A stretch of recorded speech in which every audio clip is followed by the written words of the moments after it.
এবারে বইমেলায় আপনার 2টা বই এসেছে, জি। আমি একটু সেই বইগুলো দেখতে চাই এবং একটু বলবেন যে কি কি বই। আমার best selling number 1 best selling হিসেবে আছে বর্তমানে বর্ষা দুপুরে। এটা হচ্ছে কন্টেন্ট ক্রিয়েশন নিয়ে, কন্টেন্ট ক্রিয়েটরদেরকে পূর্ণাঙ্গ একটি গাইডলাইন দেওয়ার লক্ষ্যে এই বইটা আমি লিখেছি, যেটাতে আমি একদম কিভাবে কখন থেকে শুরু করতে হয়, কি করে শুরু করতে হয়, কোথায় কিভাবে টিকে থাকা যাবে, কপিরাইট সিস্টেম কি, মাইক কি, ক্যামেরা কি, স্টেবিলাইজার ব্যবহার করা উচিত, এই সব কিছু আমি এখানে দেওয়ার চেষ্টা করেছি। আচ্ছা, বইটার নাম হচ্ছে ক্রিয়েটিভ কন্টেন্ট ও সফল ক্যারিয়ার। আচ্ছা, জি। আরেকটা বই মনে জি, এসেছে না? আমার এটা আরেকটা এসেছে ফ্রিল্যান্সারদের জন্য, যেটা হচ্ছে হলো ভবিষ্যতের ফ্রিল্যান্সিং প্রশিক্ষণ থেকে সাফল্য।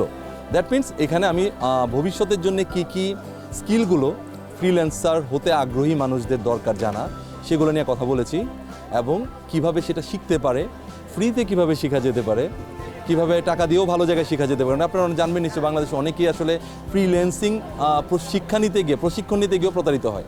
সো এই জিনিসগুলো আমি এখানে পুরোপুরিভাবে ধারণা দেওয়ার চেষ্টা করেছি যে কিভাবে ভালোভাবে এই ট্রেনিংটা নেওয়া যেতে পারে, কি কি স্কিল নিয়ে ভবিষ্যতে প্ল্যান করেন। দেখেন, আপনি বর্তমানে যে স্কিলটার খুব ডিমান্ড, ভবিষ্যতে সেটা ডিমান্ড নাও থাকতে পারে।